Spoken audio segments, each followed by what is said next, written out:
to go back to a piece of literature where a very famous line says, "Master, speak to us of love." And some of you may know I'm referring to the long poem of Kahlil Gibran called The Prophet. And he has various sections in there that are really beautiful. The first section is where you find out he's on a search, that he is a prophet of God. And he's been in the country for a long time teaching people, and he's been waiting to go home. And so skipping a chunk of the first part of the poem where he's looking for his ship, basically you come to this place where people suddenly are aware that he's present, and they sort of gravitate toward him. And they want him to say something to him. So he sort of says, well, let's go over to the square in front of the temple and I'll talk to you there. So they all head over there en masse. And as they get to the temple, a woman comes out of the sanctuary. And her name is Almitra. And she's an important character in this saga because she was the first person in this land who recognized him as a prophet of God. And so she comes out of the temple and she hailed him as, "Oh, prophet of God," she says. She said, you have long searched the distance for the ship that will take you to the land of your memories. And now it's here, and you must go. Yet, ere you leave us, speak to us and give us of your truth. We will give it to our children, and they will give it to their children, and thus it shall not perish. Tell us, she asks, what has been revealed to you of that which is between birth and death? And well, he answered, people of Orphalese, of what can I speak, save that which is even now moving within your soul? And then Almitra said, speak to us of love. And he raised his head and looked out upon the people, and there fell a stillness upon them. And with a great voice he said, when love beckons, follow, though his ways are hard and steep. When his wings enfold you, yield, though the sword hidden among his arrows may wound you. When he speaks to you, believe him, though his voice may shatter your dreams, as the north wind lays bare the garden. For even as love crowns you, so he will crucify you. Even as he is there for your love or your growth, so he is there for your pruning.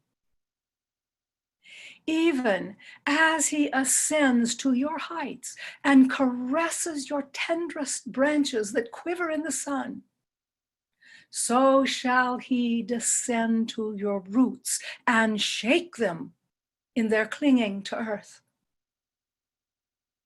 Like sheaves of corn, he gathers you unto himself. He threshes you to make you naked. He sifts you to free you from your husks. He grinds you to whiteness. He kneads you until you are pliant. And then he assigns you to his sacred fire, that you may become sacred bread for God's sacred feast. All these things shall love do to you, that you may know the secrets of your heart, and in that knowledge become a fragment of life's heart.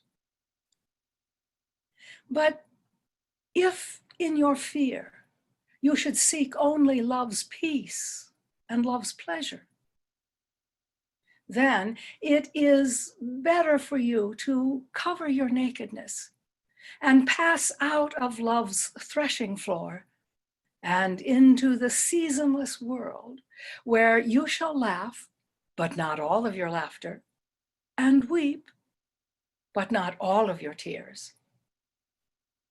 Love gives not but itself, and takes not but from itself. Love possesses not, nor would it be possessed. For love is sufficient unto love. Now, when you love, you should not say, God is in my heart, but rather, I am in the heart of God. And think not that you can direct the course of love.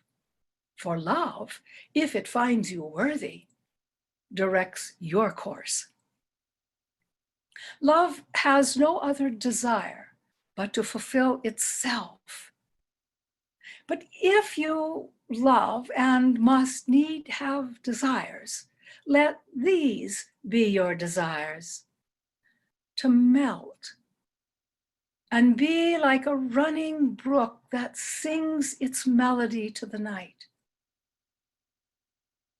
to know the pain of too much tenderness, to be wounded by your own understanding of love, and to bleed willingly and joyfully, to wake at the dawn with a winged heart and give thanks for another day of loving, to rest at noon and meditate love's ecstasy,